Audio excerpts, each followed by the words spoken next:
The Zephyrians had mastered invisibility 3,000 years before humans discovered fire. Their crystalline bodies could bend light around themselves, making them completely transparent to most forms of electromagnetic detection. For millennia, they had observed countless civilizations across the galaxy, studying primitive species like cosmic anthropologists examining insects under a microscope. Commander Zalteth floated silently above the human settlement, his translucent form shimmering slightly as Earth's yellow sun passed through his body. The small research station on Europa, Jupiter's ice-covered moon, bustled with activity below. Humans in bulky environmental suits moved between prefabricated structures, completely unaware they were being watched.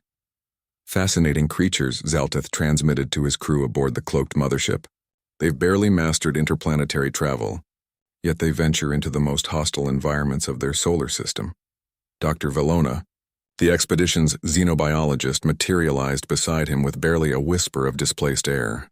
Their technological advancement follows the typical exponential curve we've observed in 47 other species. Chemical rockets, primitive fusion reactors, basic artificial intelligence, nothing unexpected. The Zephyrian research vessel Whisper of Stars had been observing Earth's solar system for the past 50 Earth years, documenting humanity's stumbling progress into space. They were particularly interested in how quickly humans had established permanent outposts despite their laughably primitive technology. Most species took centuries longer to achieve what humans had accomplished in mere decades. Below them, a human technician named Sarah Chen was performing routine maintenance on the station's atmospheric processors. She paused in her work, looking up at the methane-streaked sky above Europa's surface. For a moment, she seemed to stare directly at the invisible Zephyrians.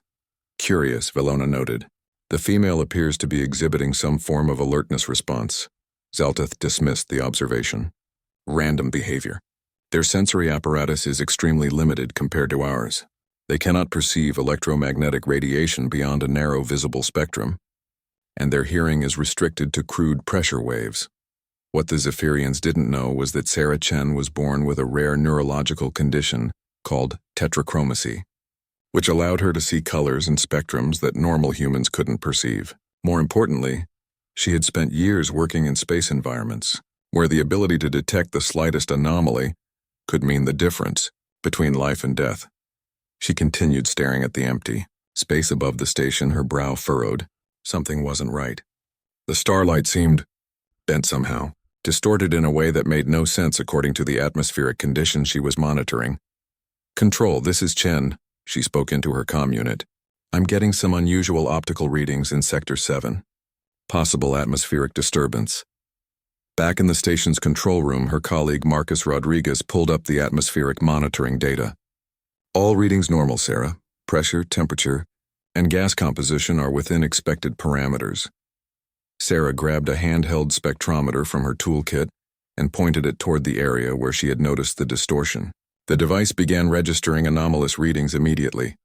"Marcus, I'm seeing gravitational fluctuations. Very slight, but definitely there. Something's disrupting local space-time." Zalteth felt a flicker of unease as he watched the human female point her primitive instrument in their direction. "Commander," Valona's mental voice carried a note of concern. "Their detection equipment is registering our gravitational signature." "Impossible," Zalteth replied, but he was already signaling for the observation team to withdraw. "Our ships are equipped with gravitic dampeners. No species below Class 7 technological development should be capable of detecting our presence." As the Zephyrians began to retreat, Sarah's readings spiked dramatically. "Whatever it is, it's moving," she called out. "Marcus, get Director Harrison on the comm now." Dr. Elena Harrison, the station director, was in the middle of reviewing supply requisitions when Marcus's urgent call came through. Within minutes, she was suiting up and heading outside to Sarah's position. "Show me," Harrison demanded, her voice crackling through the comm system. Sarah handed over the spectrometer. "The reading started about 10 minutes ago. Gravitational distortions consistent with a massive object, but there's nothing visible. It's like something invisible is floating above us." Harrison had spent 15 years studying exotic physics phenomena. She had published papers on theoretical cloaking technologies and gravitational manipulation. What Sarah was describing should have been impossible with current human understanding of physics. But the data was undeniable. This is either the most significant scientific discovery in human history, or someone is playing games with us, Harrison muttered. Unknown to the humans, their simple detection had sent shockwaves through the Zephyrian fleet. Zaltith convened an emergency session with his senior officers aboard the mothership. How is this possible? Demanded War Leader Kethvar, his crystalline form crackling with electrical discharges that betrayed his agitation. We have observed thousands of primitive civilizations. None have ever detected our presence at this stage of development. Chief Science Officer Morden projected a holographic analysis of the humans' technology. Their equipment is crude but remarkably sensitive. They've compensated for technological limitations through ingenious engineering and an almost reckless willingness to push their instruments to operational extremes. The truth was becoming clear to the Zephyrian leadership. Humans didn't detect them through advanced technology, but through a combination of unusual sensory capabilities, intuitive problem-solving, and what could only be described as stubborn curiosity. Where other species might dismiss anomalous readings as instrument error, humans investigated further. What are your recommendations? Zaltith asked his council. We should withdraw immediately, counseled Velona. Continue observation from a safer distance until they achieve Class 5 status. Absolutely not, Kethvar interjected. If they can detect us now, what happens when their technology improves? We should implement containment protocols before they become a threat. Back on Europa, the human research team was expanding their investigation. Dr. Harrison had contacted Earth Command and requested additional detection equipment. Within hours, the entire research station was buzzing with activity as scientists worked to solve the mystery of the invisible visitors. Sarah Chen stood at the observation deck, staring up at the star-filled void above Europa. She could feel eyes watching her, though she couldn't explain how she knew. Something was out there in the darkness, something intelligent and technologically advanced. The question was whether these mysterious visitors came in peace or posed a threat to humanity's expansion into space. The stage was set for first contact between two civilizations, though neither side fully understood what they were about to encounter. The emergency response from Earth arrived faster than anyone expected. Within 72 hours of Sarah's initial detection, 3 ships departed from Luna Station, carrying the most advanced detection equipment humanity had ever assembled. Dr. Harrison found herself at the center of what Earth Command was calling Operation Looking Glass. Admiral Rebecca Foster commanded the response fleet from the bridge of the UES Pathfinder. She was a veteran of the Mars colonial wars and the asteroid mining conflicts, known for her ability to make quick decisions under pressure. As she studied the preliminary reports from Europa Station, her weathered face showed no emotion. Dr. Harrison, Foster's voice came through the quantum communication array. You're certain these readings aren't from some natural phenomenon? Solar radiation interference? Electromagnetic anomalies from Jupiter? Elena Harrison stood in Europa Station's command center, surrounded by displays showing gravitational wave patterns that defied conventional explanation. Admiral, I've spent my entire career studying natural phenomena. This isn't natural. The gravitational signatures show clear signs of artificial manipulation and controlled movement patterns. Meanwhile, aboard the Zephyrian mothership, tensions were escalating rapidly. Commander Zaltith found himself caught between increasingly polarized factions within his crew. The scientific contingent, led by Dr. Velona, argued for careful continued observation.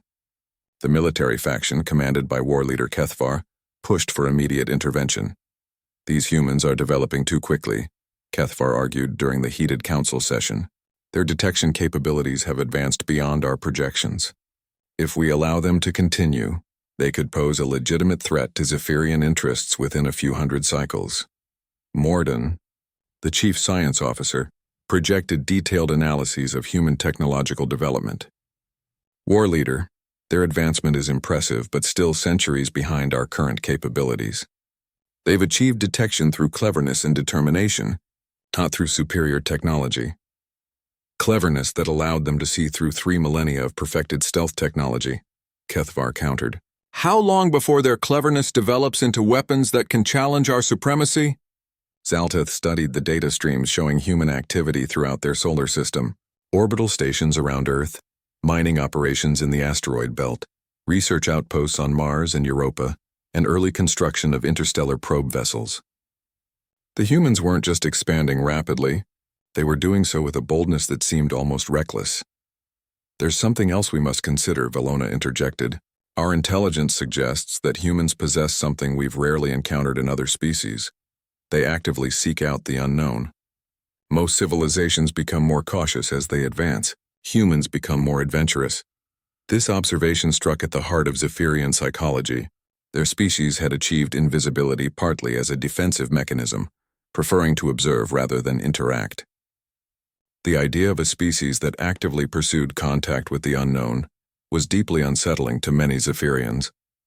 Back in the Europa system, the human detection grid was becoming more sophisticated by the hour. Sarah Chen worked alongside Dr. Yuki Tanaka, Earth's leading expert in gravitational wave detection, to calibrate their instruments.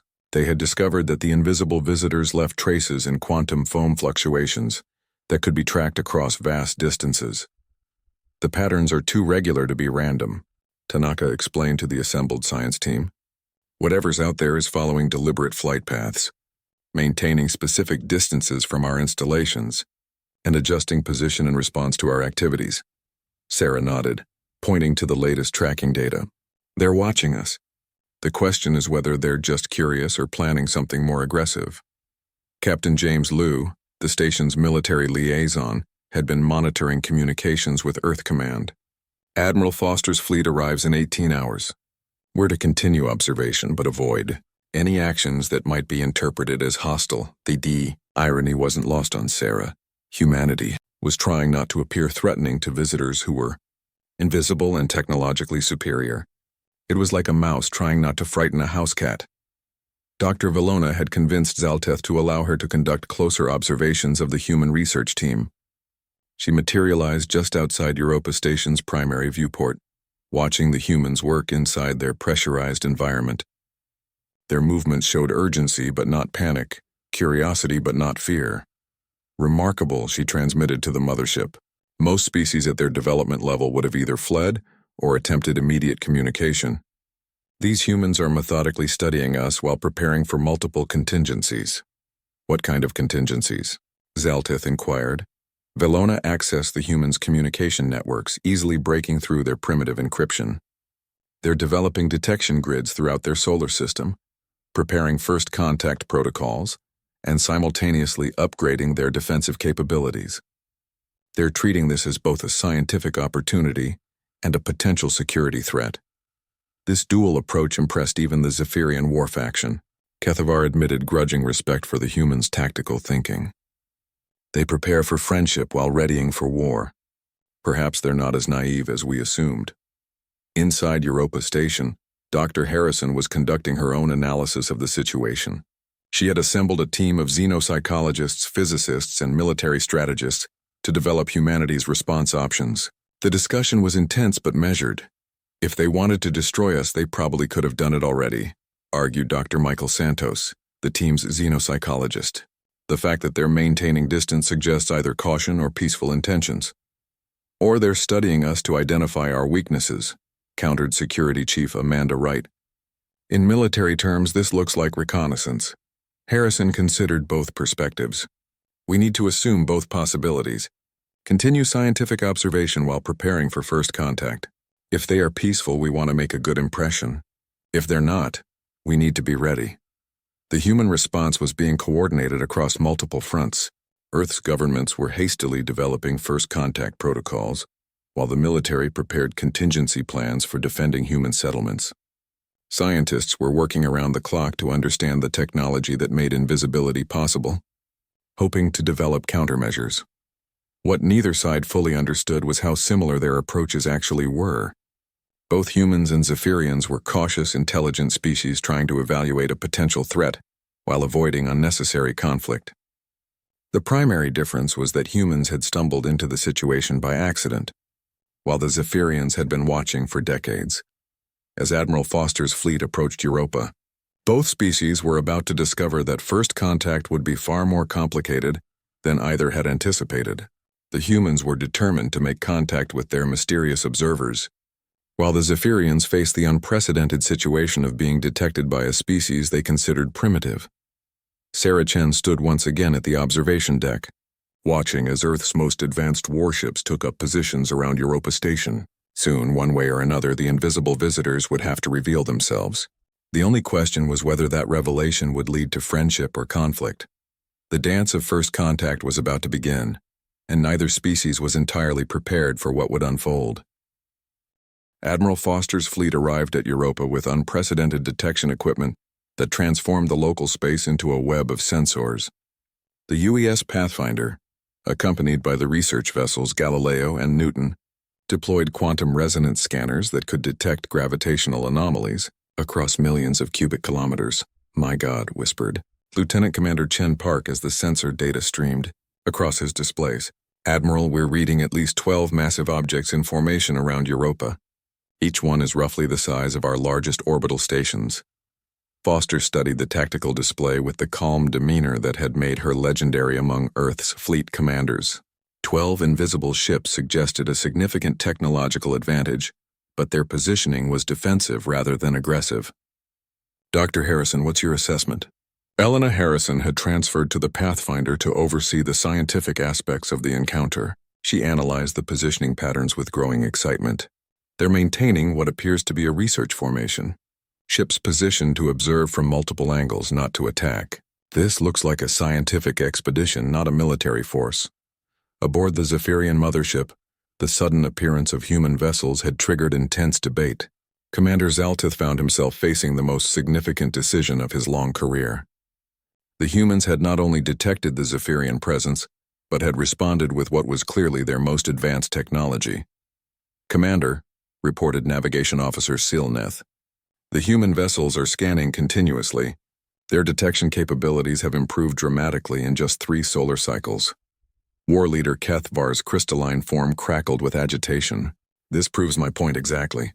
Give these humans time, and they'll develop technology that challenges our own. We should act now while we still maintain overwhelming advantage." Dr. Vellona disagreed vehemently.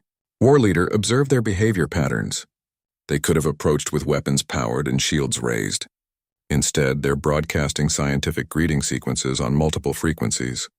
Indeed, the human ships were transmitting a carefully crafted message developed by Earth's leading linguists and xenobiologists. The message combined mathematical constants, chemical element signatures, and what humans hoped would be interpreted as peaceful intentions. Chief Science Officer Morden was fascinated by the human approach. "Their communication attempts are remarkably sophisticated for their technological level. They're using quantum entanglement principles they shouldn't understand for another century." "How are they advancing so quickly?" Zaltith asked. "They share information freely among their entire population," Mordoon explained. "Most species hoard knowledge within ruling classes or scientific castes. Humans publish their discoveries for anyone to access and improve upon." This revelation stunned the Zephyrian Council. Their own society was highly stratified, with different castes controlling different aspects of knowledge. The idea that primitive humans shared their most advanced discoveries openly seemed both foolish and strangely admirable. Dr. Harrison was coordinating humanity's first contact protocols from the Pathfinder's scientific bay. Teams of experts worked frantically to decode what little information they could gather about their invisible observers. Linguist Dr. Maria Vasquez was analyzing electromagnetic patterns for possible communication attempts. "They're definitely watching us," Vasquez reported. "I'm detecting focused scanning beams that appear to be analyzing our ship designs, power signatures, and communication systems." "Are they trying to communicate?" Foster asked. "Not yet. This seems more like evaluation. They're gathering data about our capabilities." Sarah Chen had transferred from Europa Station to assist with the investigation. Her unique visual capabilities had made her invaluable for detecting the subtle distortions that marked the alien's presence. She stood at the observation deck of the Pathfinder, scanning space with both instruments and her enhanced vision. "Admiral," Sarah called out suddenly, "something's changing. The distortion patterns are shifting." On the main display, the gravitational signatures were indeed moving. The invisible ships were slowly repositioning themselves into what appeared to be a more formal arrangement. Aboard the Zephyrian flagship, Zalteth had reached his decision. "We will attempt communication. Dr. Vellona, prepare a limited contact protocol. make ourselves visible to their instruments, but maintain ship shielding and defensive capabilities. Commander, this violates our primary observation directives, protested Kethvar. Our observation mission ended the moment they detected us, Zalteth replied firmly. Now we must decide whether to initiate contact or withdraw entirely. Given their rate of technological advancement, withdrawal only postpones this encounter by a few decades. The decision to reveal themselves was unprecedented in Zephyrian history. Their species had observed hundreds of civilizations without ever being detected. The protocols for this situation simply didn't exist. Dr. Valona began modulating the ship's cloaking systems to allow limited electromagnetic visibility. The process was gradual, like watching ghosts slowly materialize in space. Lieutenant Commander Park was the first to notice the change. Admiral, we're getting massive sensor contacts. 12 ships. Exact positions matching our gravitational readings. The main display erupted with contact signatures as the Zephyrian vessels became visible to human sensors. Each ship was elegant and crystalline, appearing almost organic in design. They moved with fluid grace that made human vessels look clumsy by comparison. Magnificent, breathed Dr. Harrison. Their technology is at least centuries ahead of ours. Foster maintained her composure despite the awe-inspiring sight. Any sign of weapons? Unknown, Park reported. Their technology is so advanced we can't distinguish between propulsion, defensive and offensive systems. On the Zephyrian flagship, Valona was monitoring human reactions through their communication networks. Commander, their response is fascinating. No panic, minimal fear, primarily curiosity and excitement. They're already organizing scientific study teams. What about their military response? Asked Kethvar. Defensive positioning but no aggressive actions. They're treating this as a first contact scenario rather than an invasion. Morden added his analysis. Their communication attempts have intensified. They're broadcasting on dozens of frequencies simultaneously, trying mathematical progressions, scientific constants, and what appears to be artistic expressions. Zaltith studied the human vessels with growing respect. These small primitive ships had somehow detected his advanced fleet and responded with courage rather than fear. Their crews were actively trying to communicate despite being vastly outmatched technologically. Prepare response communication, he ordered. Begin with mathematical acknowledgement. Proceed to basic scientific exchange. The moment of actual communication was electric for both species. When the Zephyrian response came through humanity's quantum communication arrays, cheers erupted throughout the human fleet. Dr. Vasquez worked frantically to decode the mathematical progressions that followed prime number, sequences, and universal constants there. Acknowledging our message and responding in kind, she announced triumphantly. This is definitely intelligent communication. For the humans, this represented the culmination of centuries of wondering whether they were alone in the universe. For the Zephyrians, it marked the first time in their long history that they had been discovered and forced to reveal themselves. Sarah Chen watched the alien ships with wonder. No longer needing instruments to see their crystalline beauty, they hung in space like living jewels, proof that intelligence had evolved in forms humanity had never imagined. Both species were about to discover that communication was only the first step in understanding. The real challenges of first contact were just beginning. As two completely different civilizations attempted to bridge the vast gaps in technology, psychology, and evolutionary history, the invisible aliens had revealed themselves. But the question remained, what did they want with humanity? The first meaningful exchange between humans and Zephyrians took place through mathematics, but it quickly evolved into something far more complex. Dr. Maria Vasquez led humanity's translation efforts from the Pathfinder's Communication Center, working alongside AI systems and linguistic experts from across Earth's colonies. They're not just responding to our mathematical sequences, Vasquez reported to Admiral Foster. They're expanding them, showing us advanced applications we haven't discovered yet. It's like they're teaching while they communicate. The Zephyrian approach to communication revealed fundamental differences in how the two species thought. Where humans used linear progression building from simple concepts to complex ones, the Zephyrians presented information in crystalline structures where multiple concepts interconnected simultaneously. Dr. Velona was experiencing similar fascination aboard the Zephyrian flagship. "Commander, their communication style is remarkably persistent. When they don't understand our transmissions, they don't simply repeat their own messages. They reformulate, try different approaches, experiment with variations." "Is this normal for primitive species?" Zalteth asked. "No," Velona replied thoughtfully. "Most species become frustrated and either give up or become aggressive when communication fails. Humans seem to treat failed communication as a puzzle to solve. The breakthrough came when Dr. Harrison suggested using visual mathematics. The humans began transmitting geometric patterns alongside their numerical sequences, essentially drawing pictures with mathematical formulas.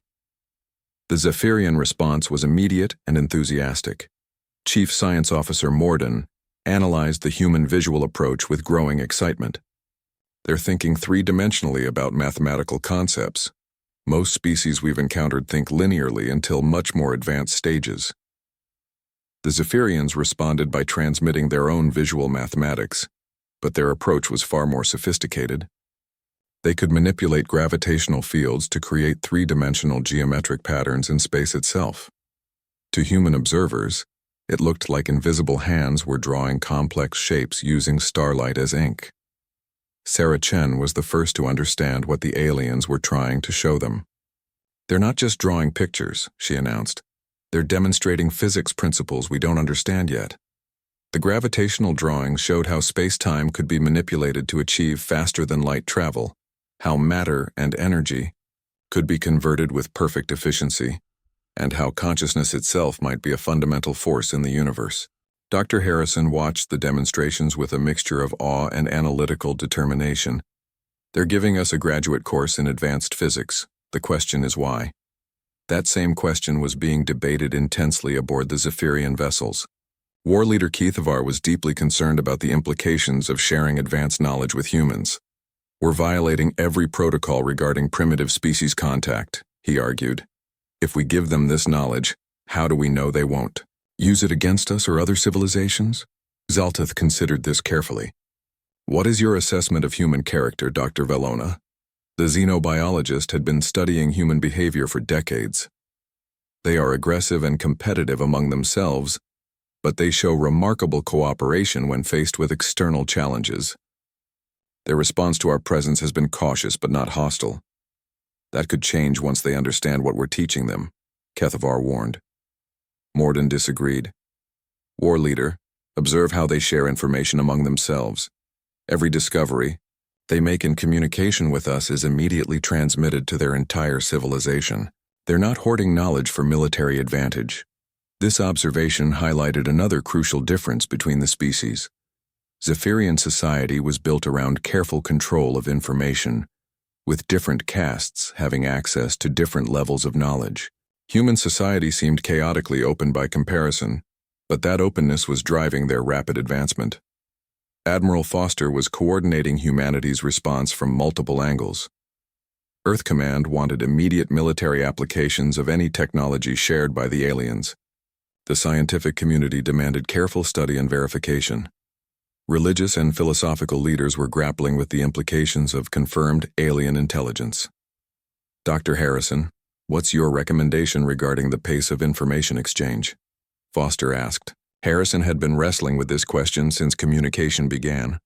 "We're drinking from a fire hose right now. Each piece of information they share with us opens up decades of research possibilities. We need to balance learning as much as possible with actually understanding what we're learning." The humans decided to be honest about their limitations. Dr. Vasquez transmitted a carefully crafted message explaining that human understanding was advancing rapidly, but that some concepts would take time to fully comprehend. The Zephyrian response surprised everyone. Instead of slowing down or simplifying their transmissions, they began sending historical data about their own development. They showed how their species had learned similar concepts over thousands of years, providing context and developmental pathways. "They're giving us their textbooks," marveled Dr. Tanaka. "Not just the answers, but the learning process itself." This approach revealed something profound about Zephyrian psychology. Despite their advanced technology and superior capabilities, They maintained respect for the learning process itself. Knowledge wasn't just power to be hoarded. It was understanding to be shared and developed.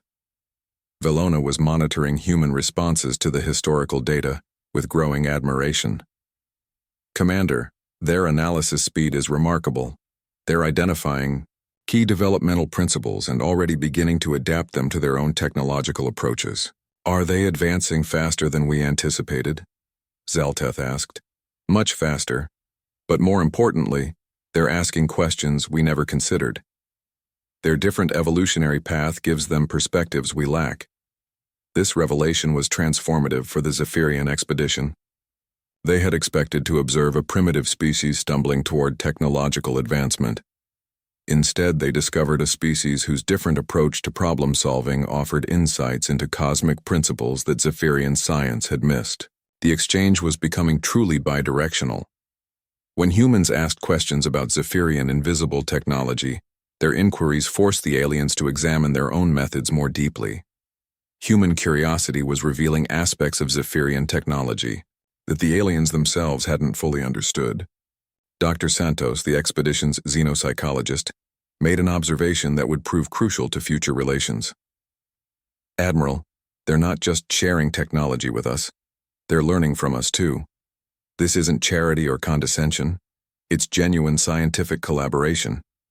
Foster realized the implications immediately. If the aliens were gaining value from the exchange, it suggested long-term interest in continued contact, rather than quick observation followed by departure. As the communication continued, both species began to understand that they had stumbled upon something unprecedented. The humans had achieved the impossible by detecting an advanced alien civilization, while the aliens had discovered a species whose unique perspective offered new insights into universal principles. Neither side yet realized that their meeting would ultimately reshape both civilizations in ways that neither could anticipate. The invisible aliens had become visible, and both species were about to become something entirely new through their interaction. The foundation for an alliance between species separated by millions of years of evolution was being laid one mathematical equation at a time. The breakthrough moment came when Dr. Harrison made a bold suggestion that would change everything. After 2 weeks of mathematical exchanges and growing mutual understanding, she proposed something unprecedented in human history: a face-to-face meeting. Admiral, Harrison addressed the command council aboard the Pathfinder. We've established communication, demonstrated mutual respect, and exchanged scientific data. The next logical step is physical contact. The proposal sent shockwaves through both fleets. Admiral Foster understood the enormous risks involved. Dr. Harrison, we know nothing about their biology, their environmental needs, or their physical capabilities. A face-to-face meeting could be dangerous for both species. The risks are manageable, Harrison insisted. We can meet in controlled environments with full protective protocols. But Admiral, think about what we could learn from direct interaction. Communication through mathematics is wonderful, but we're dealing with an intelligence that might think in ways we can't comprehend without direct contact. Aboard the Zephyrian flagship, a similar debate was raging. Commander Zalteth found himself once again caught between opposing viewpoints. War leader Kethvar was adamantly opposed to physical contact. These humans are unpredictable, Kethvar argued. They advance technologically at impossible speeds. They detected our presence when no species should be capable of such detection, and now they want physical meetings when they should be cowering in fear of our superior capabilities. Dr. Velona disagreed completely. War leader, that's exactly why we should meet them directly. They're unlike any species we've encountered. Their different perspective has already advanced our understanding of gravitational manipulation and quantum consciousness principles. Chief Science Officer Morden supported the meeting for different reasons. Physical contact would allow us to study their biological systems directly. How did evolution produce beings capable of such rapid cognitive adaptation? The scientific value could be enormous. Zalteth considered the arguments carefully. The Zephyrian expedition's original mission was pure observation, but the humans had forced them far beyond that mandate already. Each interaction revealed new aspects of human capability that challenged Zephyrian assumptions about primitive species. What safeguards would you recommend? He asked his council. Velona had been developing protocols since Harrison first suggested the meeting. We select a small number of volunteers from both species. Initial contact in neutral space between our vessels. Full environmental protection for both sides, and immediate withdrawal capabilities if problems develop. The decision to attempt physical contact required approval from both Earth Command and the Zephyrian High Council back on their homeworld. The communications delay meant that local commanders had to make decisions that would affect the future of both civilizations. Admiral Foster consulted with Earth's leadership via quantum communication. The response was swift and clear. Proceed with maximum caution, but proceed. Humanity had dreamed of contact with alien intelligence for centuries. Now that the opportunity existed, Earth's leaders were willing to accept reasonable risks to achieve direct communication. The Zephyrian response took longer. Their High Council was deeply conservative, having maintained the same basic policies for thousands of years. The idea of direct physical contact with a primitive species violated fundamental principles of Zephyrian civilization. Commander, Zeltith received the Council's response after 3 agonizing days of waiting. Proceed at your discretion, but accept full responsibility for consequences. The carefully worded message gave him permission while ensuring that any negative results would end his career. Zaltith accepted the risk because he had begun to understand that the humans represented something unique in the galaxy. Preparations for the meeting took another week. Both sides designed specialized environmental suits that would allow their representatives to survive in each other's presence. The Zephyrians created crystalline chambers that could support human atmospheric requirements while protecting them from the exotic radiations that surrounded Zephyrian technology. Dr. Harrison volunteered to be humanity's primary representative, along with Sarah Chen, whose unique sensory capabilities made her invaluable for detecting any problems. Admiral Foster insisted on providing military escort in the form of Captain Liu, whose combat experience would be crucial if the meeting went badly. The Zephyrian delegation consisted of Dr. Valona as primary contact specialist, accompanied by Science Officer Nimtar and, surprisingly, War Leader Kethvar. Zaltith explained the military leader's inclusion as necessary for protecting Zephyrian interests. But Valona suspected he wanted Kethvar to experience human contact directly. The meeting location was a specially constructed chamber attached to the exterior of both flagships. Each species could retreat to their own vessel instantly if problems developed. The chamber itself was a marvel of cooperative engineering, designed using principles from both human and Zephyrian technology. Dr. Harrison felt her heart racing as she prepared for the most important moment in human history. The environmental suit felt bulky and restrictive, but the monitoring system showed that her vital signs were stable. Sarah Chen checked her equipment one final time, while Captain Liu reviewed emergency procedures with quiet efficiency. Remember, Harrison spoke to her team through the comm system, we represent all of humanity in this moment. Stay calm, be respectful, and observe everything. The Zephyrian team was experiencing their own version of nervous anticipation. Dr. Valona had studied human behavior for decades, but the prospect of actual physical proximity was both thrilling and terrifying. War Leader Kethvar remained skeptical about the entire enterprise, while Science Officer Nimtar bubbled with barely contained excitement about studying human biology at close range.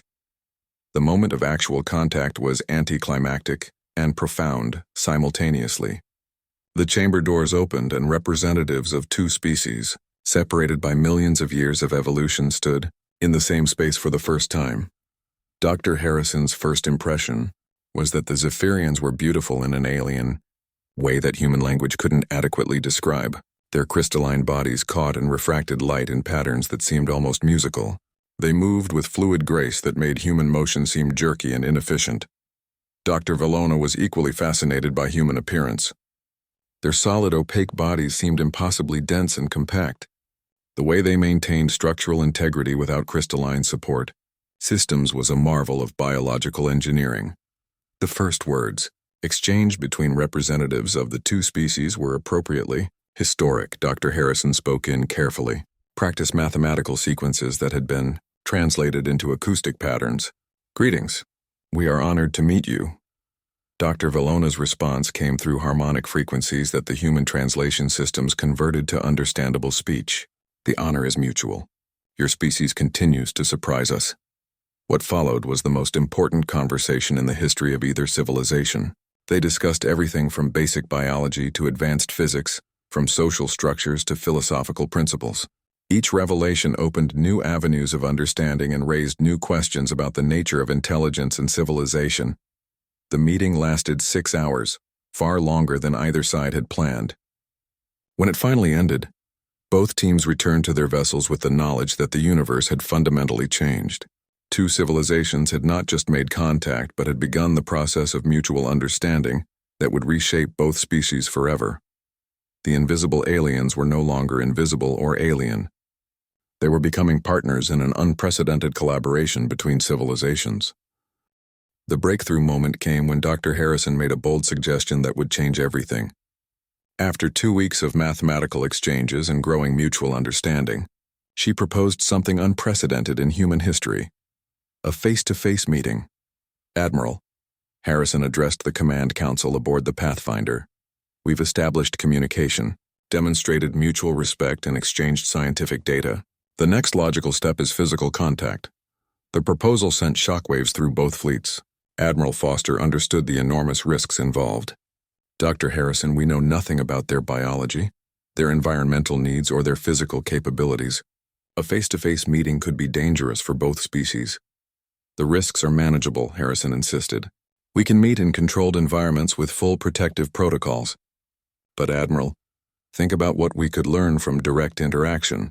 Communication through mathematics is wonderful, but we're dealing with an intelligence that might think in ways we can't comprehend without direct contact." Aboard the Zephyrian flagship, a similar debate was raging. Commander Zaltith found himself once again caught between opposing viewpoints. War leader Kethvar was adamantly opposed to physical contact. "These humans are unpredictable," Kethvar argued. "They advance technologically at impossible speeds. They detected our presence when no species should be capable of such detection, and now they want physical meetings when they should be cowering in fear of our superior capabilities." Dr. Valona disagreed completely. "War leader, that's exactly why we should meet them directly. They're unlike any species we've encountered. Their different perspective has already advanced our understanding of gravitational manipulation and quantum consciousness principles." Chief Science Officer Morden supported the meeting for different reasons. Physical contact would allow us to study their biological systems directly. How did evolution produce beings capable of such rapid cognitive adaptation? The scientific value could be enormous. Zaltith considered the arguments carefully. The Zephyrian expedition's original mission was pure observation, but the humans had forced them far beyond that mandate already. Each interaction revealed new aspects of human capability that challenged Zephyrian assumptions about primitive species. "What safeguards would you recommend?" he asked his council. Valona had been developing protocols since Harrison first suggested the meeting. "We select a small number of volunteers from both species. Initial contact in neutral space between our vessels. Full environmental protection for both sides, and immediate withdrawal capabilities if problems develop." The decision to attempt physical contact required approval from both Earth Command and the Zephyrian High Council back on their homeworld. The communications delay meant that local commanders had to make decisions that would affect the future of both civilizations.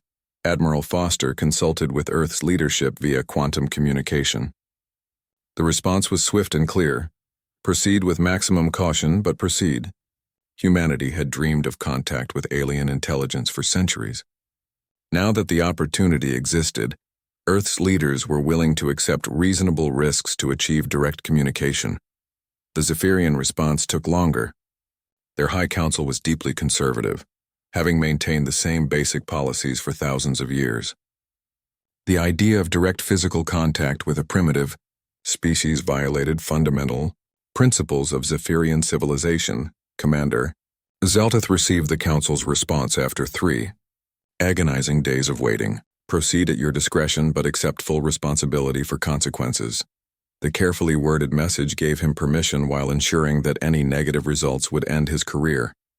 Zaltith accepted the risk because he had begun to understand that the humans represented something unique in the galaxy. Preparations for the meeting took another week. Both sides designed specialized environmental suits that would allow their representatives to survive in each other's presence.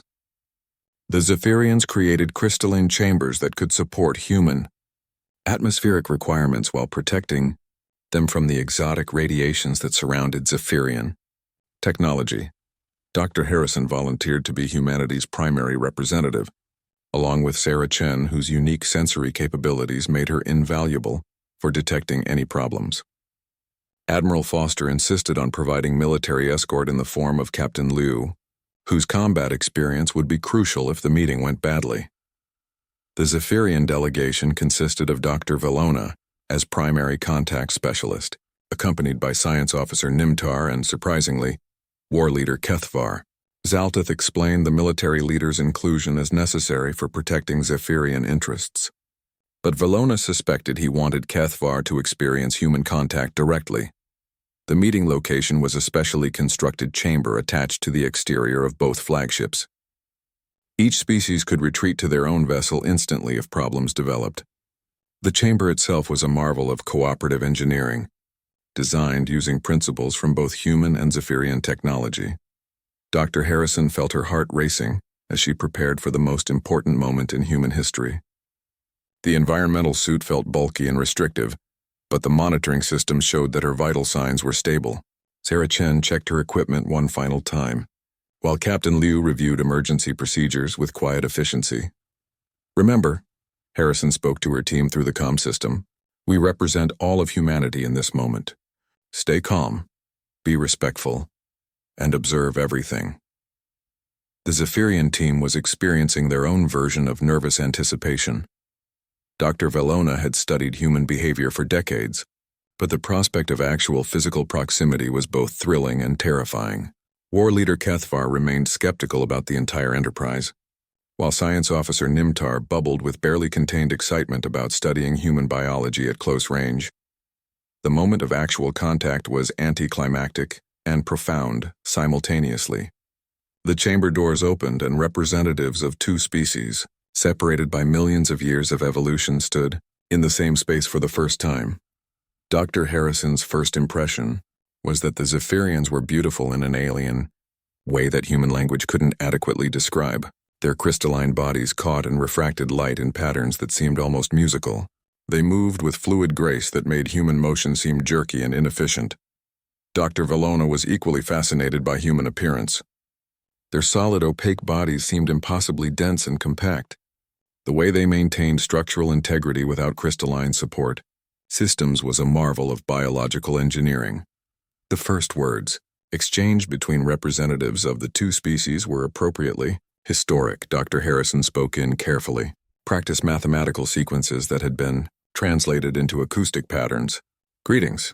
We are honored to meet you." Dr. Valona's response came through harmonic frequencies that the human translation systems converted to understandable speech. "The honor is mutual. Your species continues to surprise us." What followed was the most important conversation in the history of either civilization. They discussed everything from basic biology to advanced physics, from social structures to philosophical principles. Each revelation opened new avenues of understanding and raised new questions about the nature of intelligence and civilization. The meeting lasted 6 hours, far longer than either side had planned. When it finally ended, both teams returned to their vessels with the knowledge that the universe had fundamentally changed. Two civilizations had not just made contact but had begun the process of mutual understanding that would reshape both species forever. The invisible aliens were no longer invisible or alien. They were becoming partners in an unprecedented collaboration between civilizations. 6 months after first contact, the partnership between humans and Zephyrians had evolved into something that neither species had imagined possible. The joint research station established at Europa had become the most advanced scientific facility in the known galaxy, where breakthroughs occurred almost daily. Dr. Harrison stood in the observation deck of the new station, watching as hybrid human Zephyrian vessels departed for the first joint exploration mission to another star system. The ships themselves represented the fusion of both civilization's finest achievements, human adaptability and innovative thinking combined with Zephyrian technological mastery and precision. "Engineering, it's beautiful, isn't it?" Dr. Valona materialized beside her, her crystalline form shimmering with harmonics that Harrison had learned to interpret as contentment and anticipation. "Beautiful and impossible," Harrison replied. 6 months ago, we didn't even know you existed. Now we're exploring the galaxy together. The joint exploration program had emerged from a startling discovery made during their collaboration. When human intuitive thinking was combined with Zephyrian technological capabilities, they could achieve things that had been impossible for either species alone. They had successfully created artificial consciousness, manipulated time flow in laboratory conditions, and developed technology that could restructure matter at the quantum level. Commander Zalteth had accepted promotion to Joint Fleet Coordinator, a position that didn't exist in Zephyrian hierarchy until humans suggested creating it. His responsibilities now included managing the growing alliance between their civilizations, coordinating resource sharing, and planning for contact with other species. Admiral Foster, we're receiving reports from the Proxima Centauri expedition, he announced during the daily briefing at the Joint Command Center. Foster studied the incoming data with satisfaction. The expedition, led jointly by human Captain Maria Gonzalez and Zephyrian explorer-scientist Corveth, had successfully established contact with a third alien civilization, silicon-based beings who existed partially in subspace dimensions. The Silithrans are interested in joining our research alliance, Foster reported to the assembled council. They possess dimensional manipulation technology that complements both human creativity and Zephyrian gravitational mastery. This development represented the fulfillment of a vision that had emerged from the human-Zephyrian partnership. Rather than keeping their alliance exclusive, both species had agreed to seek out other civilizations and invite them into an expanding network of cooperative research and exploration. Sarah Chen had become the alliance's premier contact specialist, her unique sensory abilities making her invaluable for first contact situations.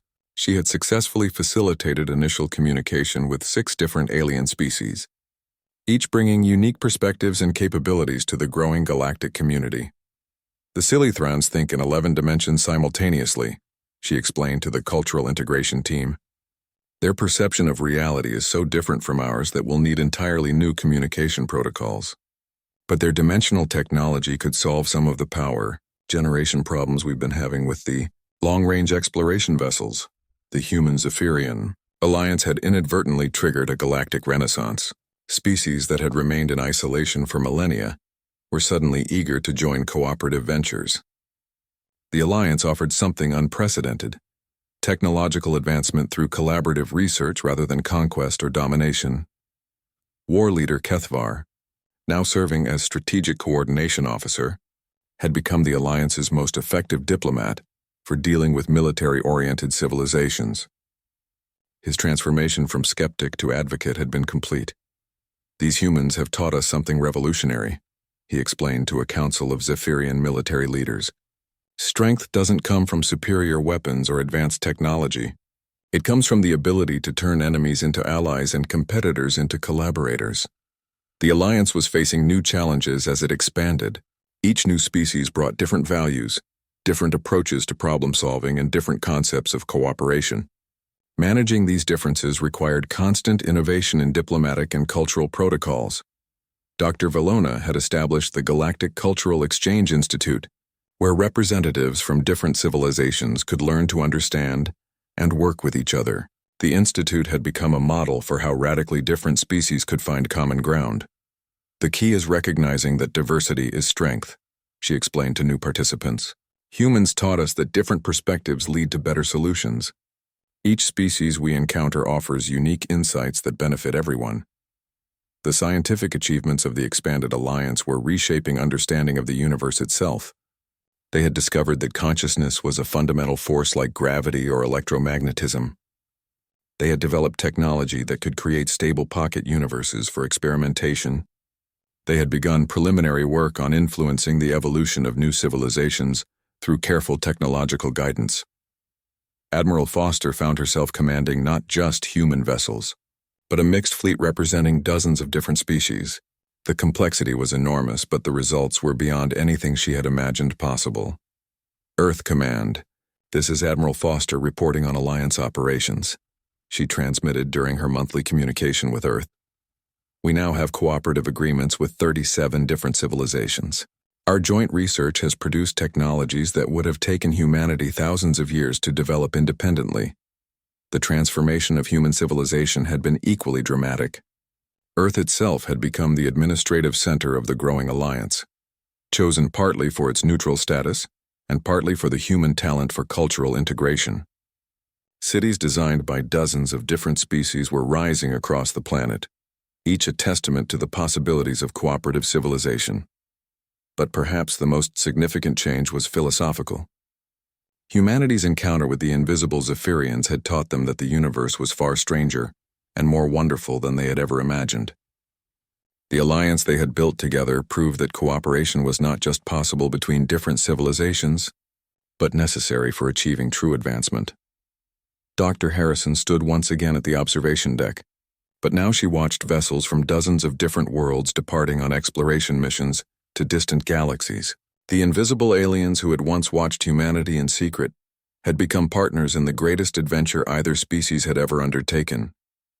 "Do you think we'll find others out there?" she asked Velona, gesturing toward the departing fleet. Velona's harmonic response carried notes of excitement and infinite possibility. "Harrison, friend, we've learned that the universe is full of intelligence waiting to be discovered.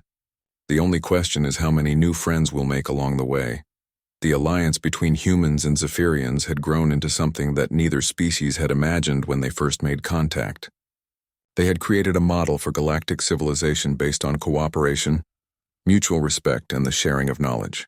The invisible aliens had revealed themselves, but in doing so, they had helped humanity reveal something about itself, that their greatest strength lay not in their technology or their weapons, but in their ability to turn strangers into friends and competitors into collaborators.